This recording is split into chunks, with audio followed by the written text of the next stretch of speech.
la phase de la nouvelle lune est une phase plutôt où on s'intériorise, hem où évidemment cette graine, on la plante en quelque sorte symboliquement en soi, hein.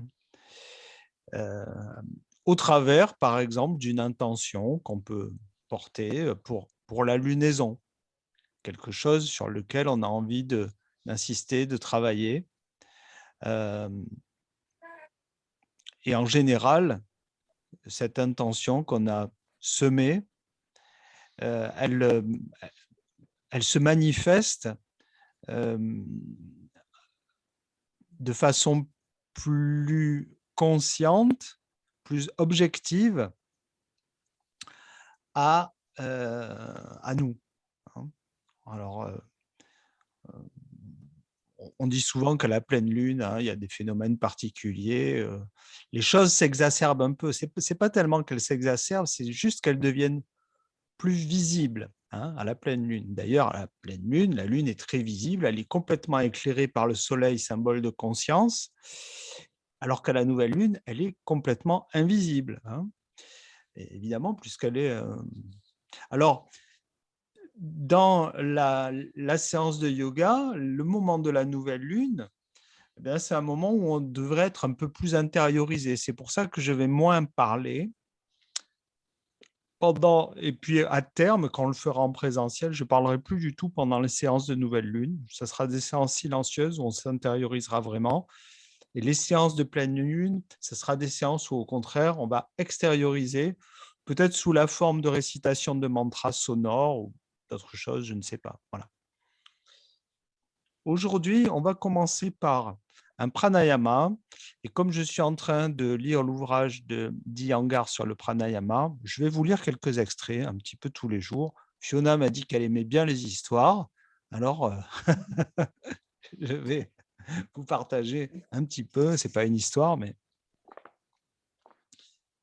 je vais pas évidemment tout lire, aujourd'hui, mais, hem, comme le pranayama est une pratique déjà un petit peu avancée dans le yoga, hein, on n'est plus vraiment dans le corps grossier, mais on est, déjà plus proche du corps subtil avec, avec le pranayama et donc Iyengar, hem, ce yogi, qui n'est pas encore une fois mon le yogi qui est à l'origine de mon yoga, mais peu importe, hein. Il a eu, aussi Krishnamacharya comme maître, donc on pourrait dire que les racines de tous ces yogas sont quand même communes. Hem, alors je vais lire quelques chapitres, pas quelques chapitres, pardon, quelques paragraphes, de ce qu'il dit des différents pratiquants avant de commencer la pratique du pranayama. Hem, il insiste, comme Patanjali d'ailleurs le fait, sur 3 sortes de pratiquants, on pourrait dire, hein, 3 classifications de pratiquants. Alors peut-être que vous vous reconnaîtrez dans une de ces classifications. Il en donne 3, hein, et il dit: «Les pratiquants sont divisés en 3 groupes principaux selon les progrès qu'ils font dans la pratique du pranayama. Les faibles, où la respiration est grossière et inégale, les moyens, où elle n'est qu'à moitié harmonieuse et les forts, où la respiration est devenue harmonieuse et fine. Ces groupes sont à leur tour subdivisés pour faire apparaître des différences plus subtiles. Je ne vais pas vous lire ce paragraphe, il est à mon sens pas super important. Il subdivise chacun des 3 groupes en 3 sous-groupes, hein. Alors le paragraphe 3 directement.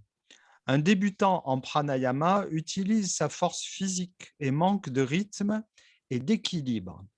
Écoutez bien les mots, les mots les mots qu'il utilise sont bien choisis, je trouve.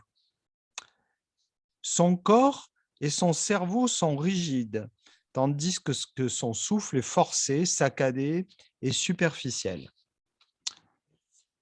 Un pratiquant moyen a une certaine maîtrise de l'art de s'asseoir et une capacité pulmonaire plus grande que celle d'un débutant, mais il ne sait pas encore maintenir fermement une posture ni respirer avec rythme. J'ai perdu ma ligne, ni respirer avec rythme. Voilà. Sa pratique est médiocre, tandis que celle du pratiquant avancé est disciplinée. Ce dernier reste assis droit et conscient. Ses poumons sont capables de soutenir plus longtemps le pranayama. Sa respiration est rythmée, harmonieuse et subtile, tandis que son corps, son esprit et son intellect, sont équilibrés. Il est toujours prêt à ajuster sa posture et à corriger ses erreurs. Bien souvent, compréhension et pratique ne vont pas ensemble. Un pratiquant pourra mieux comprendre qu'un autre qui, par contre, pratiquera avec plus d'habileté. Dans les deux cas, il faut travailler à uniformiser habileté et intelligence et à les utiliser harmonieusement pour pratiquer le pranayama le mieux possible. Patanjali mentionne le rôle important que joue le pratiquant dans le que joue pour le pratiquant dans le pranayama le lieu, le temps et la condition. Alors, il utilise ces trois mots, lieu, temps, condition. Ils peuvent être régulés, allongés ou rendus subtils. Le torse du pratiquant est le lieu, son âge est le temps, et sa condition est l'équilibre lent et régulier et le flux égal de sa respiration. Le débutant n'utilise que le sommet de ses poumons, tandis que l'exécutant moyen s'intéressera à son diaphragme, à son nombril, et le pratiquant avancé s'intéressera à sa région pelvienne. Il faut apprendre à faire intervenir tout le torse quand on pratique le pranayama. Le temps représente la longueur de chaque inspiration et expiration et les circonstances, le mouvement et la subtilité contrôlée du souffle. La condition représente le nombre et la durée des respirations, des rétentions également. Le sadhaka doit déterminer leur nombre et leur durée. Le sadhaka, c'est le pratiquant. Doit déterminer leur nombre et leur durée pour un jour donné et doit observer un programme régulier. Bon, ça c'est quand on s'adonne à 24 heures sur 24, j'allais dire, à la pratique du yoga. Un mouvement harmonieux et délicat du souffle dans chaque cycle est la condition idéale.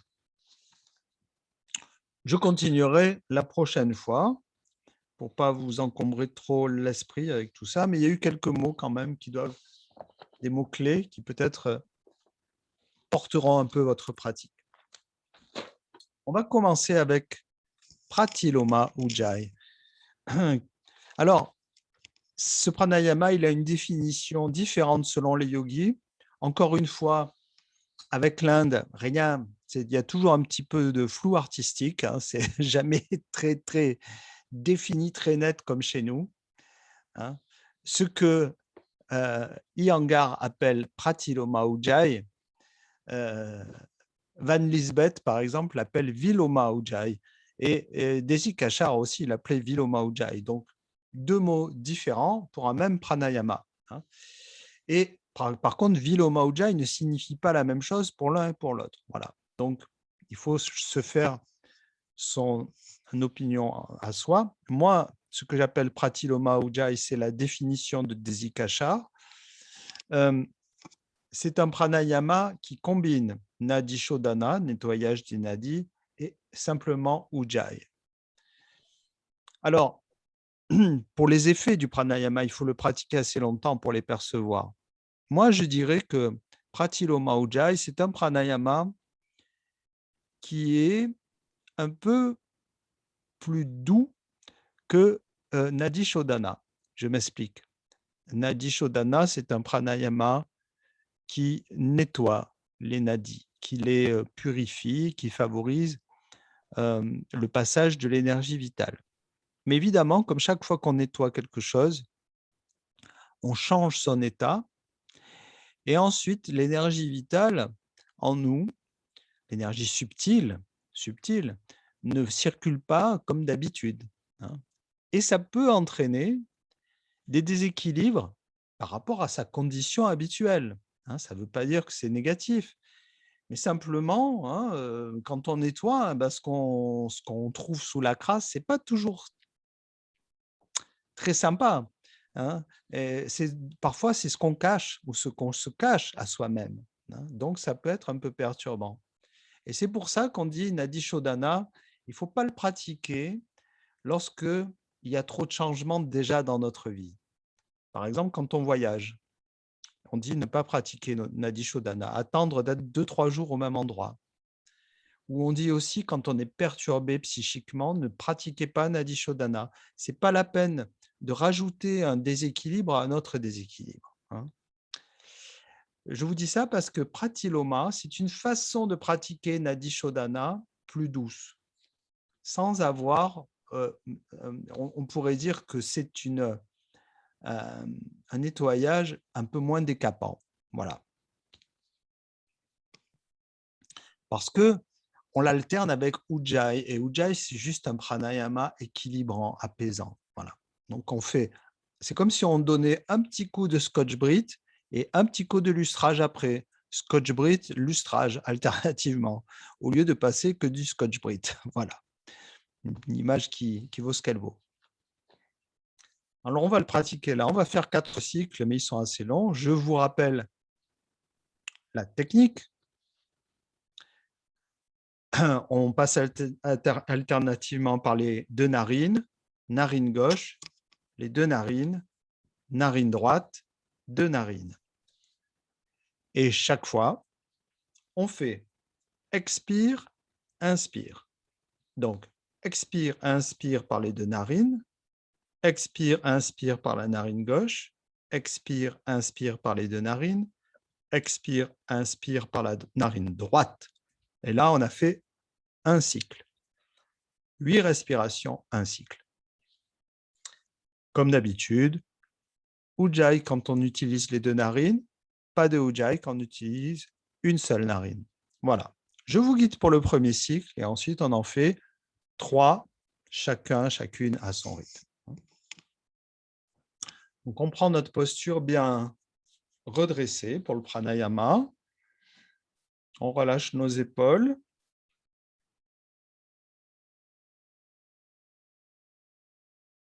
On revient à la conscience de la respiration en soi.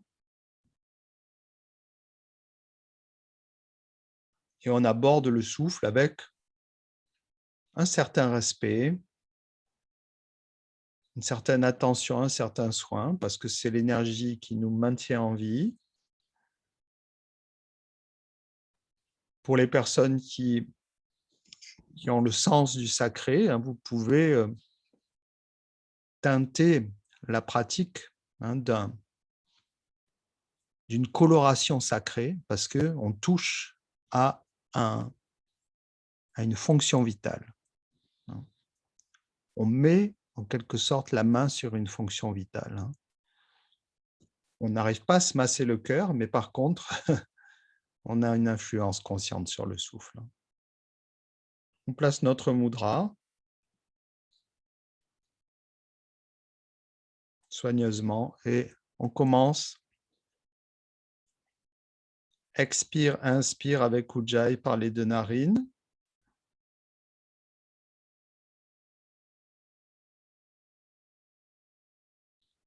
Puis expire, inspire par la narine gauche sans Ujjayi.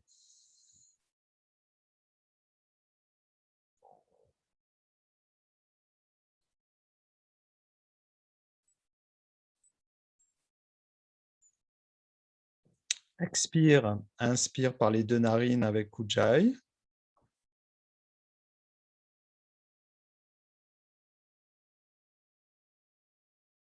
Expire, inspire, narine droite sans Ujjayi.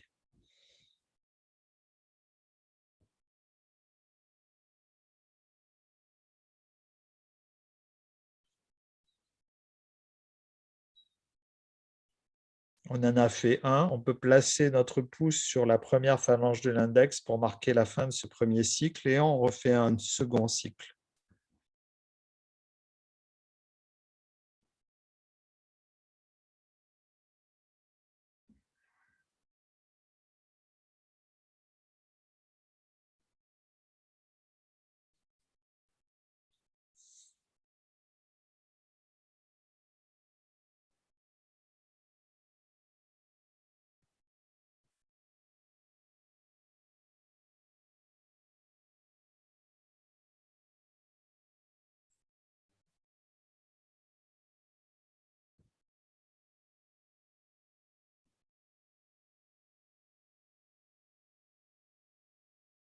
Laissez le souffle vous traverser de manière complète.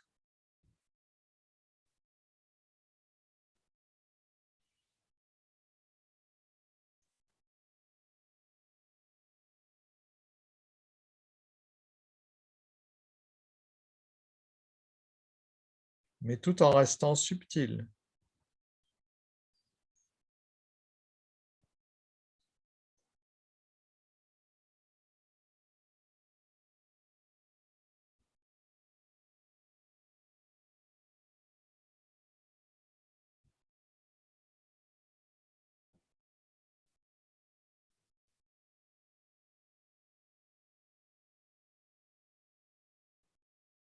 Quand on a fini le deuxième cycle, on déplace le pouce sur la deuxième phalange de l'index pour marquer la fin du deuxième cycle et on continue évidemment.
À la fin du troisième cycle, on déplace notre phalange sur l'extrémité de l'index, dernière phalange de l'index, et on entreprend notre dernier cycle.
quand vous avez terminé votre dernier cycle, hein, normalement. Donc, on place le pouce sur la dernière phalange du majeur. C'est la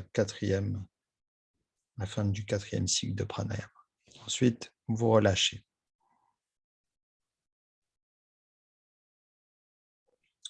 Bien. Alors, c'est court, hein, 4 cycles de pranayama. C'est court et selon à la fois. Si on est vraiment présent, ça laisse le temps de vraiment se recentrer et on peut s'apercevoir, hein, comme quand on reste dans une posture.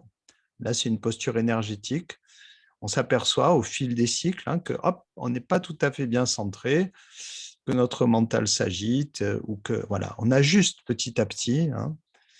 On se recentre en soi, on se recentre énergétiquement, on prend conscience de notre condition émotionnelle, de plein de choses. Je parlais de l'émission sur la spiritualité, ça m'est revenu pendant le pranayama, parce que notamment, il y a une femme qui pratiquait le yoga et le qigong et elle disait qu'elle parlait beaucoup du souffle. Et elle a repris un des exemples que je cite souvent, hein, par hasard. Donc voilà, c'est que tout le monde se rejoint finalement. Elle parlait du souffle comme du cheval aussi, hein, c'est ce que je fais souvent.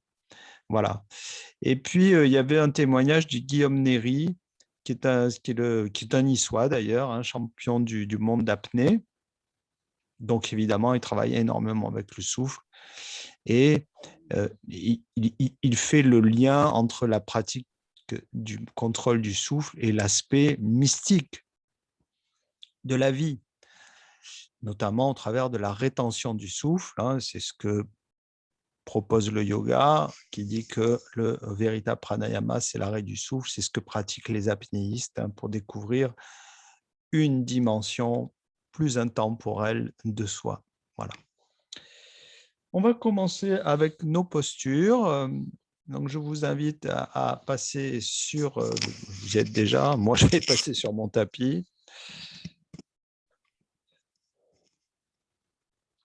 Alors, peut-être qu'aujourd'hui, vous aurez besoin d'une sangle et éventuellement, si vous souhaitez, une chaise ou un tabouret que vous gardez pas trop loin de vous, hein, ça pourra vous être utile. Puisque si vous ne voulez pas faire la posture sur la tête complète, vous pouvez vous entraîner avec une chaise et je vais vous montrer comment. Puisqu'on avait abordé un peu la posture sur la tête avec les bandes Sirsasana pour ceux qui sont venus dans les cours en extérieur.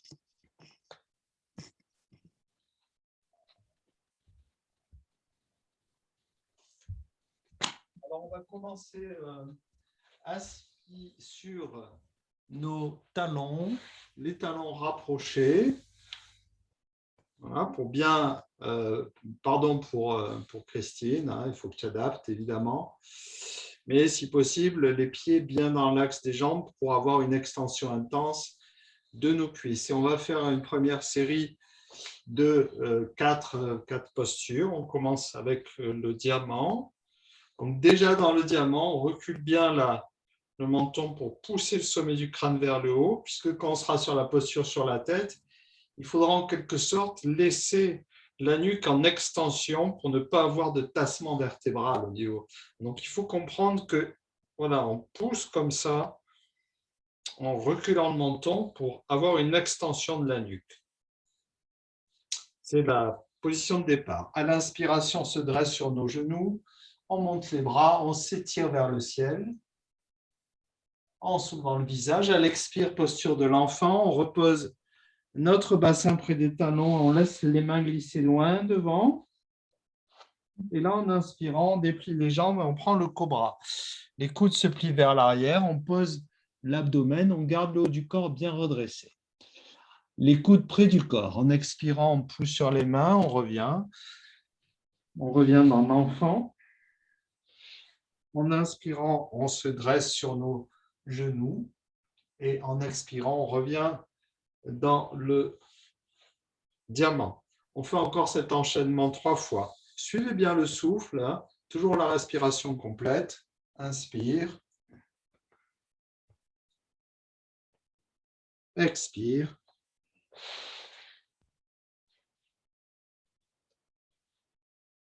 Inspire, le cobra.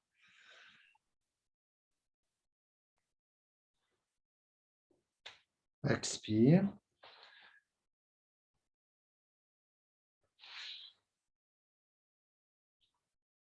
Inspire. Et expire, retour dans le diamant. Encore une fois, à votre rythme.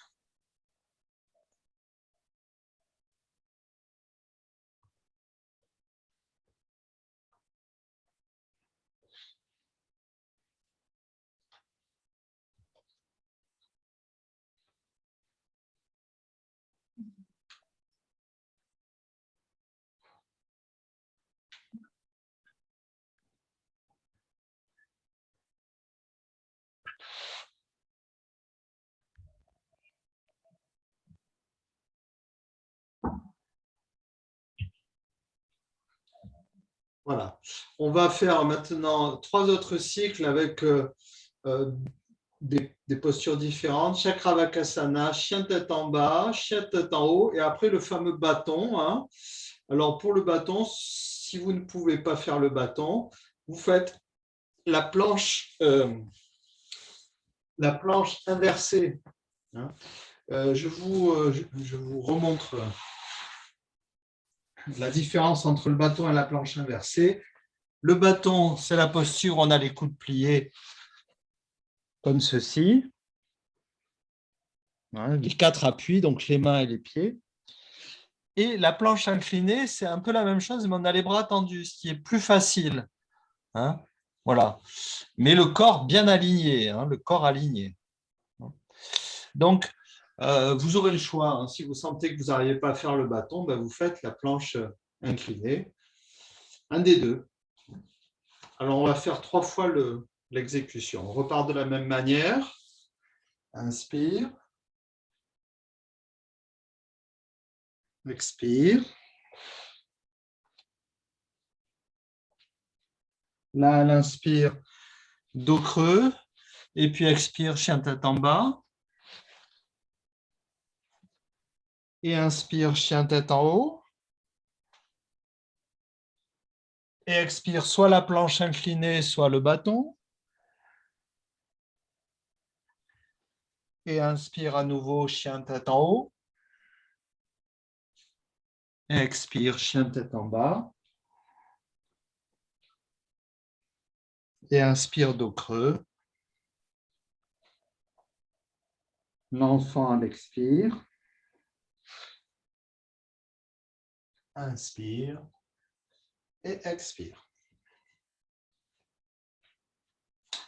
Encore 2 fois l'enchaînement complet à votre rythme. Hein. Toujours le souffle qui vous traverse et qui engage toute la conscience.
Une dernière fois.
On relâche quelques instants le contrôle du souffle.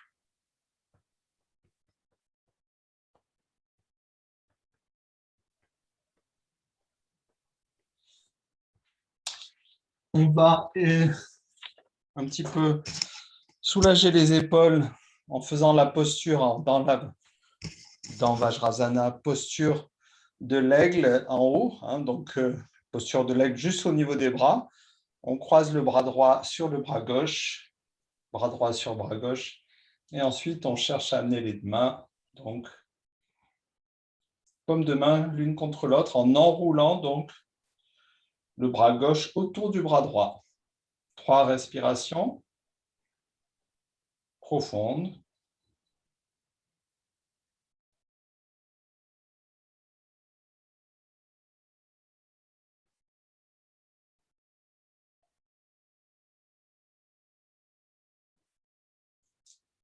Et on déroule. Ensuite, on fait l'inverse. Bras gauche croisé par-dessus le bras droit et on enroule donc le bras droit autour du bras gauche. 3 respirations.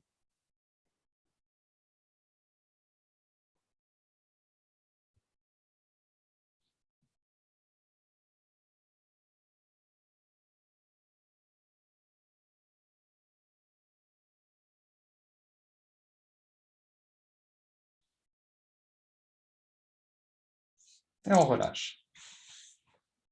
On va prendre la salutation dans le dos maintenant. On place donc les doigts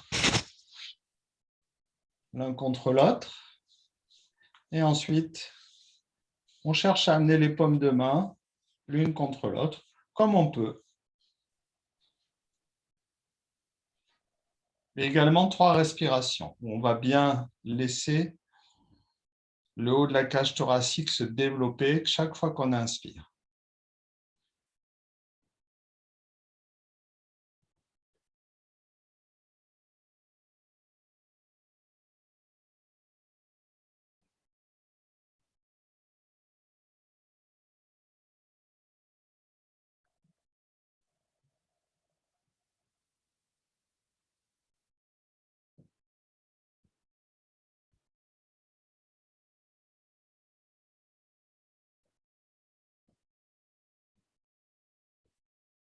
Et en expirant, on relâche. On peut alors allonger les jambes.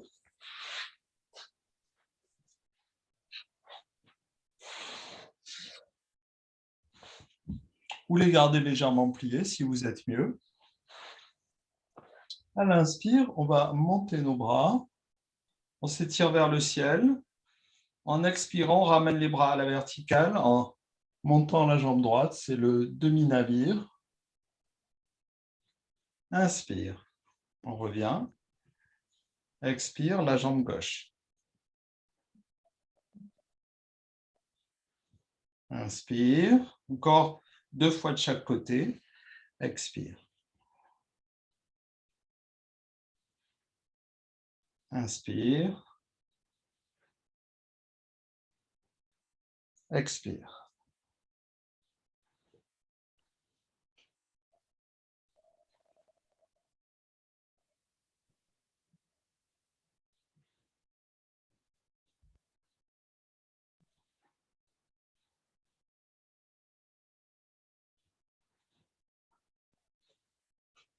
Et expire, on baisse les bras. On va maintenant prendre la posture du bâton. 4 respirations, 4 à 6 respirations. Là, on croise les doigts, on retourne les paumes de main. Et en inspirant, on monte les bras, on ferme les yeux.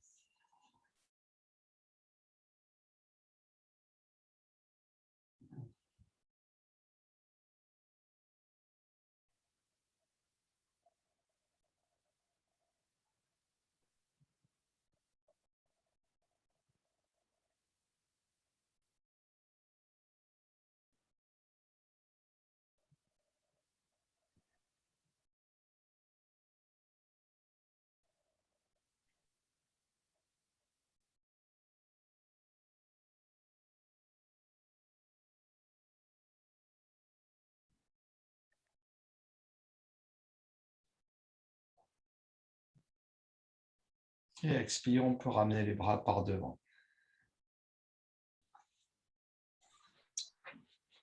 Alors, je vous engage maintenant à prendre votre chaise. Vous n'êtes pas obligé, hein, mais c'est pour adapter la posture sur la tête.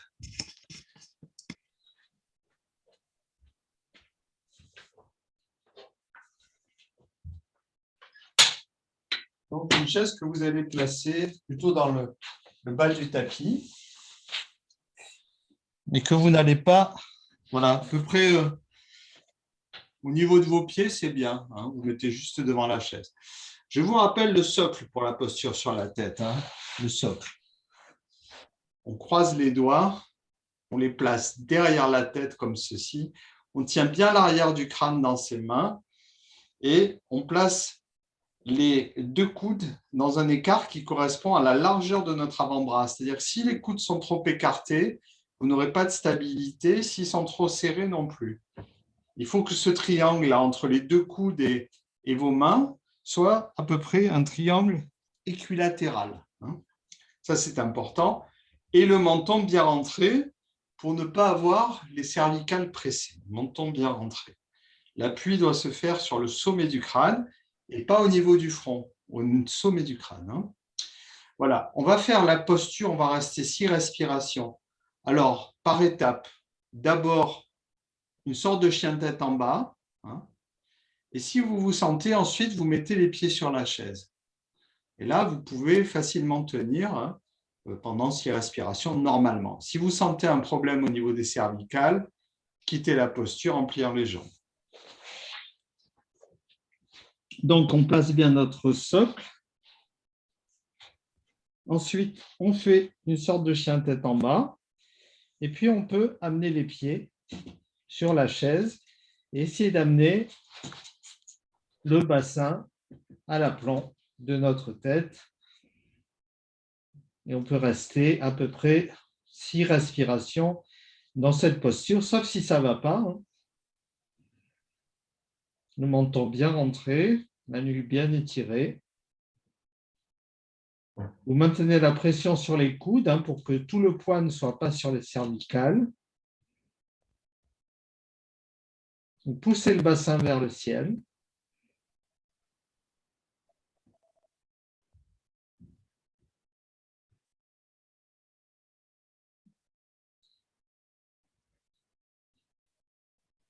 Et si vous avez envie, vous pouvez même lever une jambe pour vous entraîner. Et éventuellement une autre.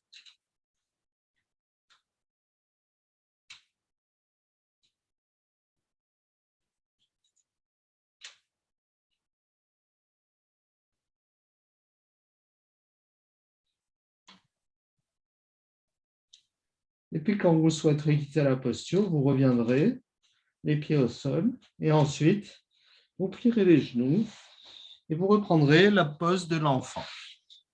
Les bras le long du corps.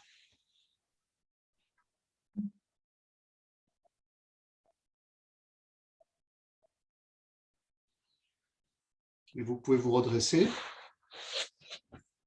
Ah, excusez-moi. J'ai ma batterie qui présente des faiblesses.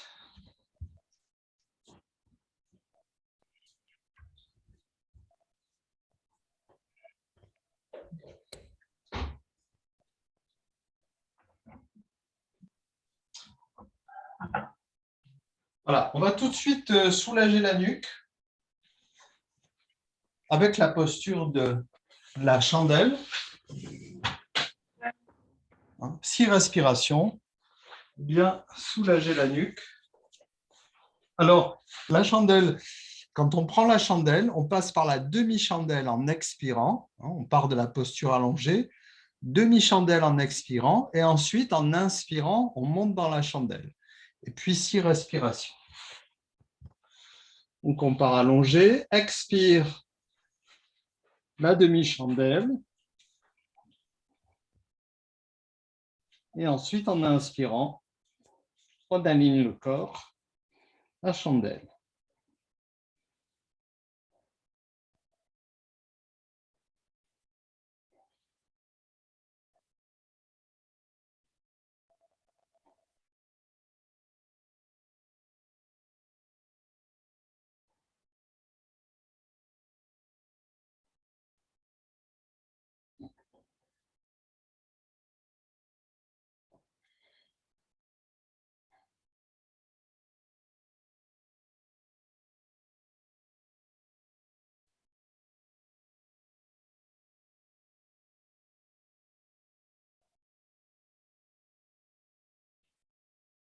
En expirant, on peut ramener les pieds en arrière de la tête.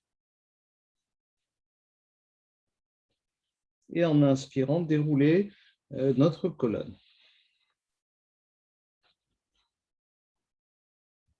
On regroupe ensuite les jambes.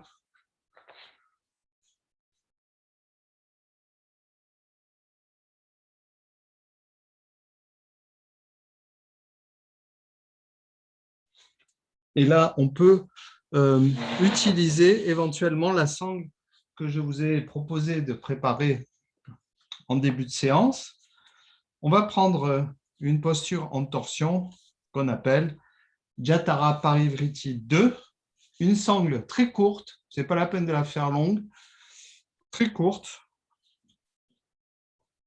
On va aller dans ces postures de part et d'autre, simplement 4 respirations de chaque côté. Donc, vous partez à plat dos, vous repliez les 2 jambes, vous placez votre sangle autour des 2 pieds, vous placez le bras gauche qui passe entre les 2 genoux. Et en inspirant, vous placez votre bras droit en croix. Et en expirant, vous roulez le bassin vers la gauche, puis la tête vers la droite. Et enfin, en inspirant, vous étirez les 2 jambes. Les 2 talons bien au même niveau. Vous faites 4 respirations profondes dans cette posture. Les talons sont alignés. En expirant, vous resserrez le ventre. En inspirant, vous étirez bien du mieux possible les 2 jambes et vous gonflez bien le poumon droit.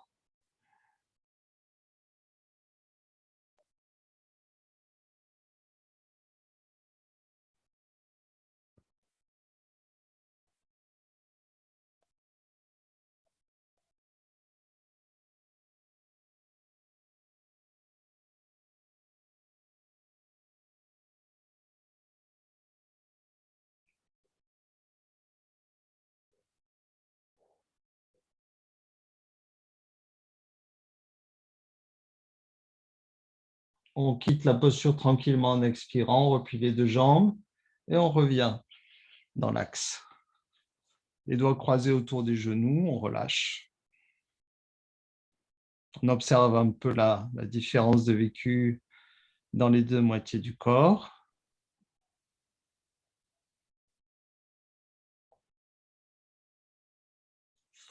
Et on y va de l'autre côté. On attrape la sangle avec la main droite qui passe entre les jambes. En inspirant, la main gauche s'ouvre en croix. En expirant, on tourne le bassin vers la droite, puis la tête vers la gauche à la fin de l'expire. Et enfin, en inspirant, on étire nos 2 jambes. Également 4 respirations.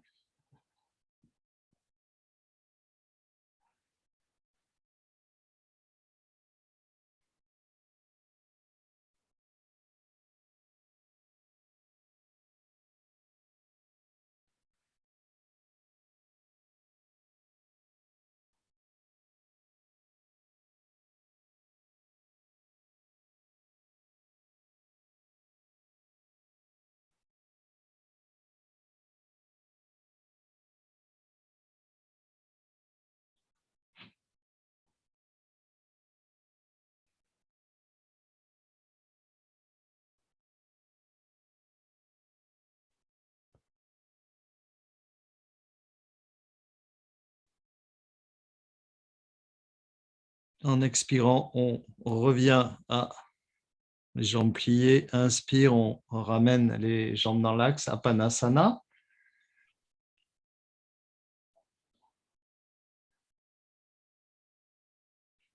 Relâchement du contrôle du souffle, quelques instants. Et on va s'allonger, mais à plat ventre cette fois pour aller vers la sauterelle.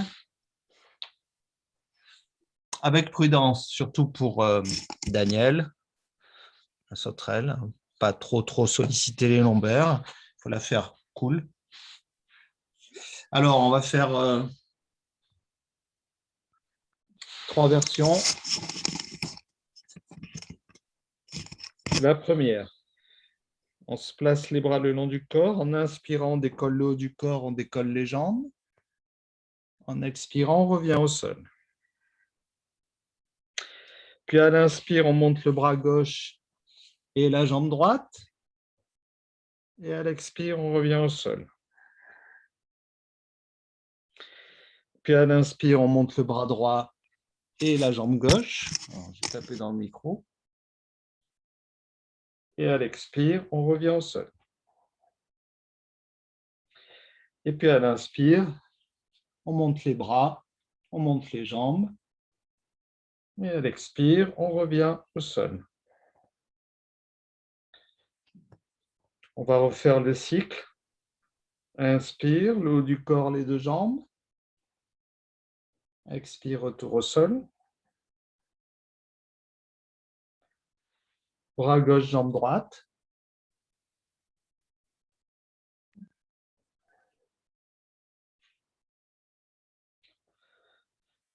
Bras droit, jambe gauche.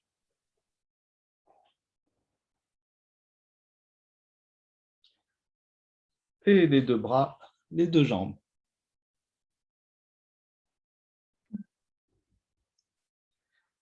On relâche les épaules, on se place sur la joue gauche. On laisse le souffle s'apaiser.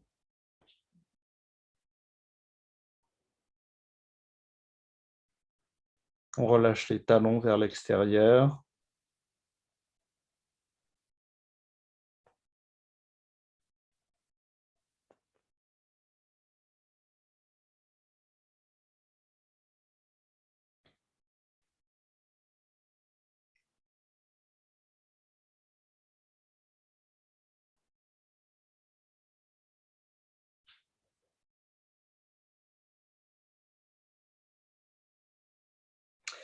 Et on va se replacer de face et on va prendre la posture de l'arc maintenant, simplement 3 respirations. On replace le front au sol. Une bonne inspire. En expirant, on plie les jambes. On attrape une cheville dans chaque main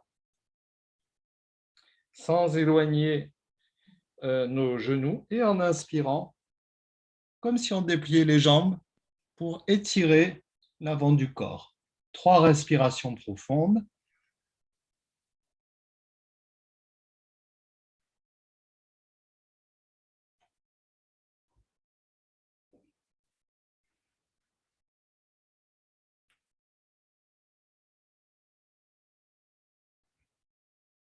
Expire, on ramène le front au sol, les talons dans les fesses, enfin vers les fesses, et inspire, on relâche les pieds. On se place sur la joue droite, on relâche les épaules.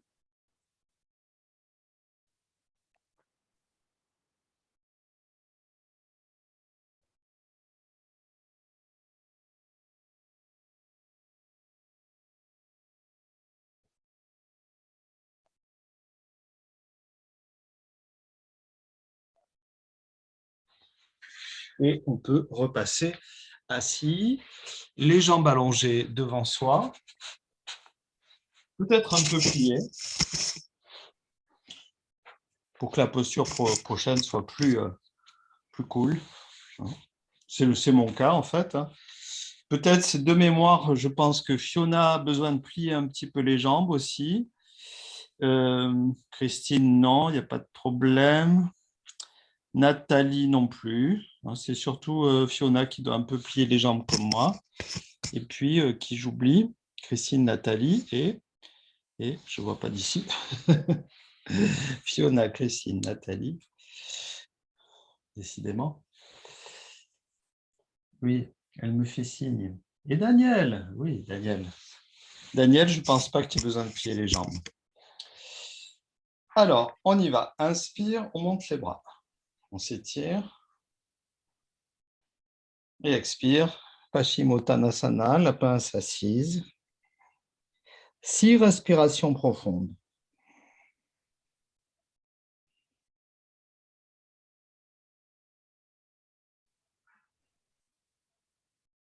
On respire, on inspire dans l'arrière du corps, on expire évidemment dans la face avant du corps mentalement.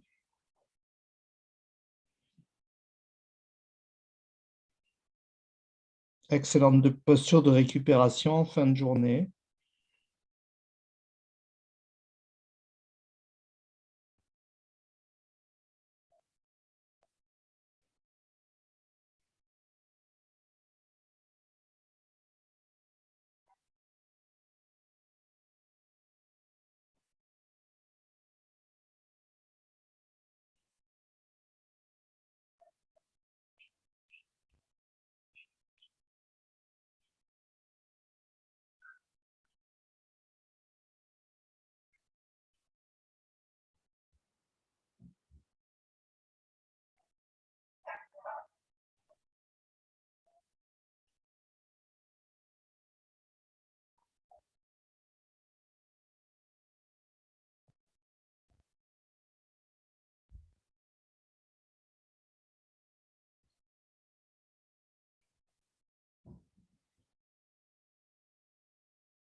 Et à l'inspire, vous pourrez dérouler votre colonne tranquillement.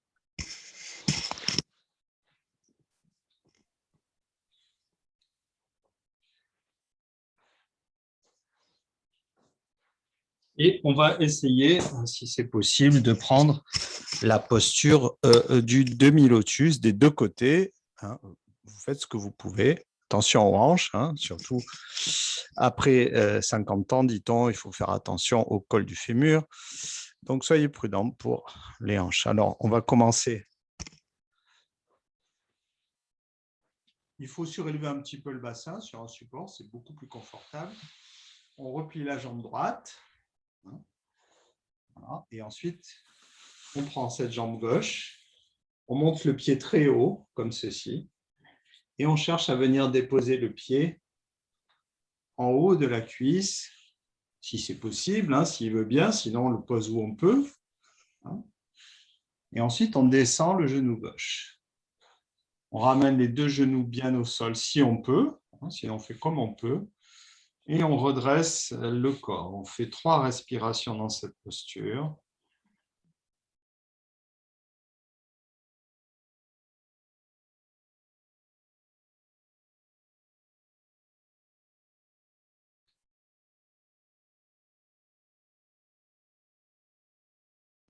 C'est la posture qu'on appelle la posture du demi-lotus, hein, ou Brahmasana, la posture suprême, on l'appelle aussi, hein, le dieu Brahman.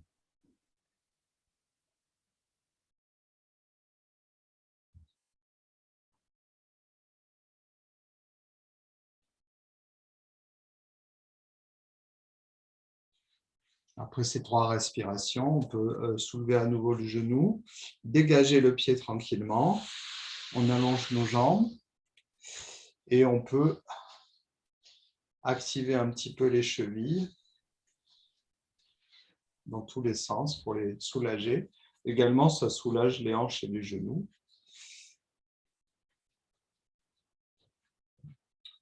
C'est quand même important de faire travailler ces articulations, hein, un petit peu dans tous les sens.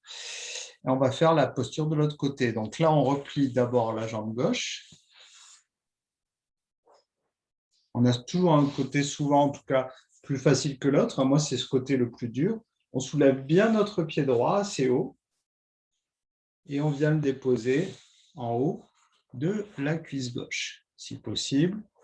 Et ensuite, on descend comme on peut, plus ou moins le genou droit. Et on se redresse et on fait 3 respirations dans cette posture.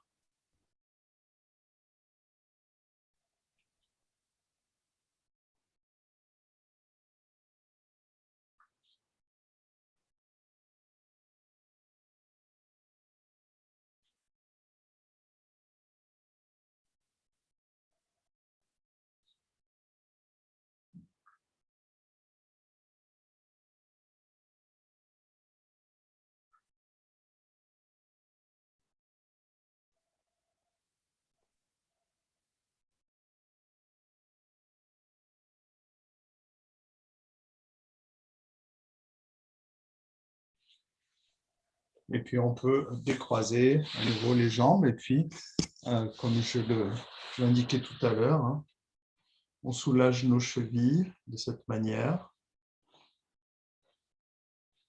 On essaye de bien les activer dans ce sens-là. Et après, comme ça, en lançant les pieds.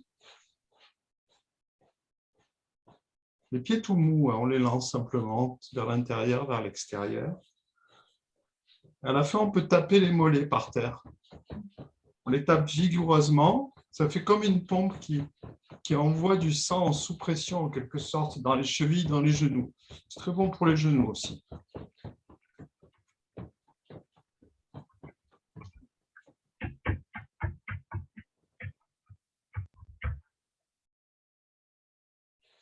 Voilà. Et maintenant, on va faire un petit peu de méditation silencieuse. Alors, dans cette émission, il parlait aussi de différentes formes de méditation, méditation en mouvement, méditation silencieuse, méditation zen, méditation avec des chants. Nous, on va méditer sur la région du cœur, puisque c'est la méditation, on va dire, traditionnelle des yogis. Vous pouvez vous allonger si vous préférez la faire allongée ou rester assis.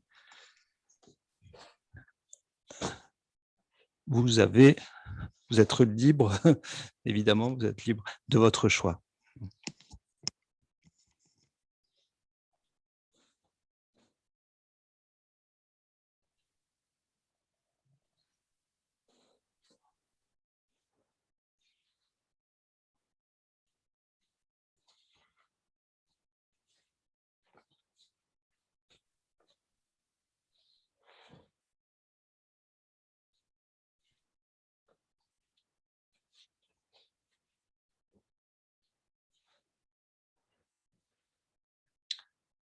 Alors, un regard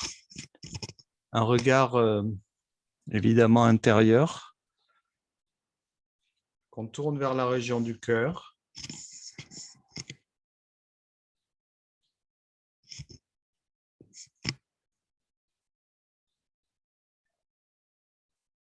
Et on va essayer de garder, on pourrait dire, un regard bienveillant sur cette région du cœur en nous.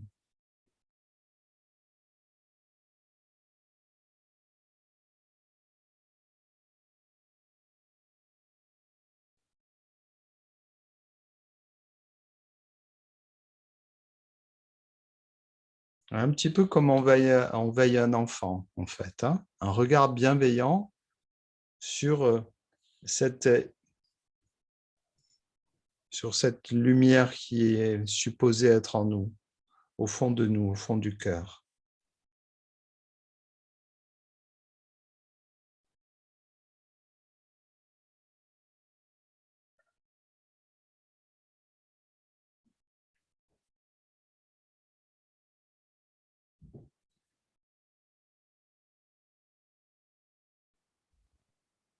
En évitant de s'identifier aux phénomènes qui pourraient perturber cette méditation sur le silence du cœur. C'est-à-dire que si une pensée passe et vous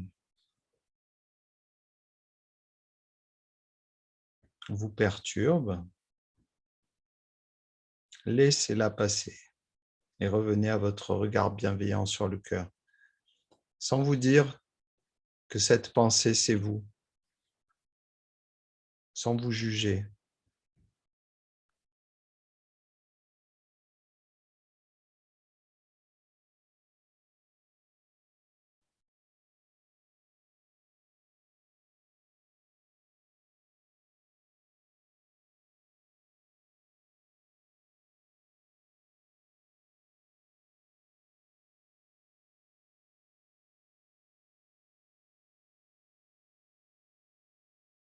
Non, vous, ça n'est pas cette pensée, ça n'est pas ces pensées, vous n'êtes pas ces émotions,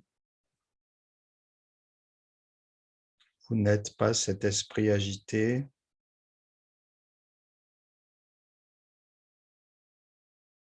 Vous êtes ce qui fait l'expérience de tout cela.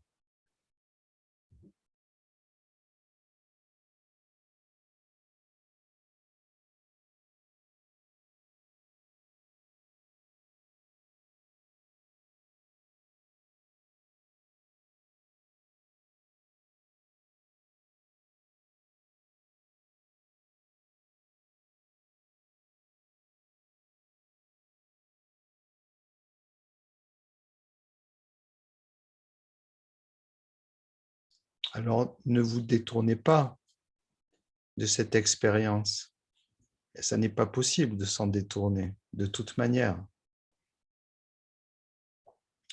Mais simplement, j'allais dire, ne vous y intéressez pas. Ne la rejetez pas, mais ne vous y intéressez pas. Contentez-vous d'être là.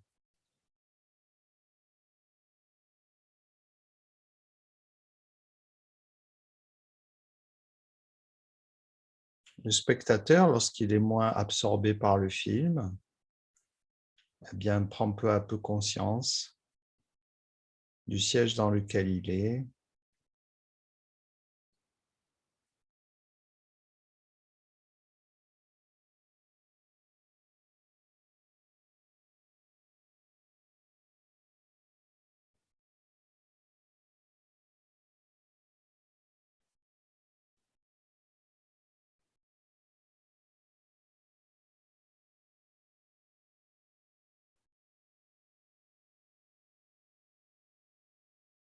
Et peu à peu, vous vous réintégrez en vous-même.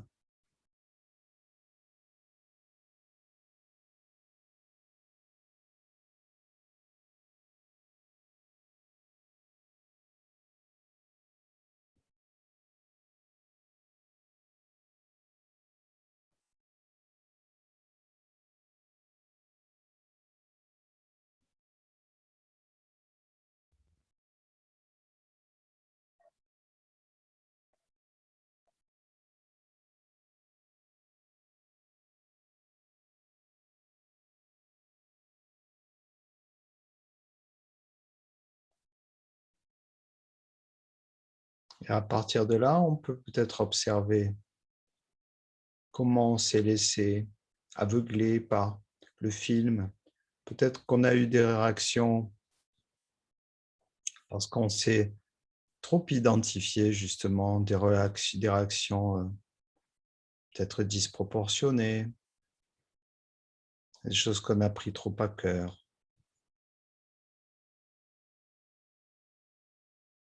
À partir de ce point de vue, réintégrer dans l'espace du cœur, on peut prendre conscience de ces, on pourrait dire, comportements innés, comportements conditionnés.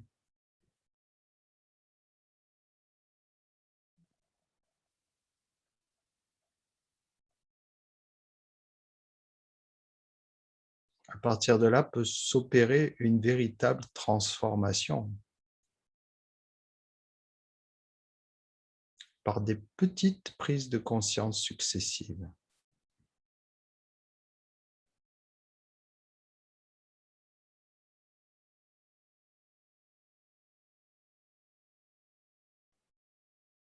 Notre perception devient plus profonde.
Et puis, doucement, vous pourrez sortir de ces quelques minutes de méditation et revenir paisiblement vers l'extérieur.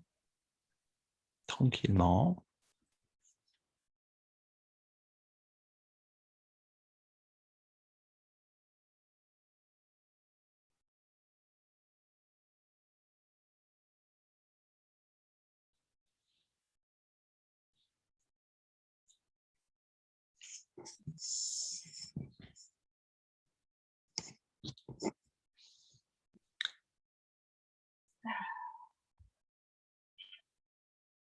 Merci d'avoir pratiqué avec moi. J'essaierai de retrouver le titre de cette belle émission.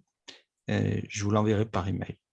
Donc, tous les cours de cette semaine ont lieu sur Zoom, donc aux horaires habituels. Vous êtes les bienvenus. Prenez soin de vous, continuez à prendre soin de vous. Et j'espère que le bout du tunnel pour nous se rapproche. Hein. On commence à pouvoir imaginer un petit peu la lumière. En tout cas, je le souhaite. Merci, Tenez bon. Olivier. La Merci, fin, Olivier. la fin dans le bon sens est proche, j'espère. Voilà, on se retrouvera bientôt, en tout cas. Merci beaucoup, bonne soirée. Prenez soin de Bonne vous. soirée. Bye. Au revoir. Bye bye. Ciao, ciao. Merci. À bientôt. Ciao.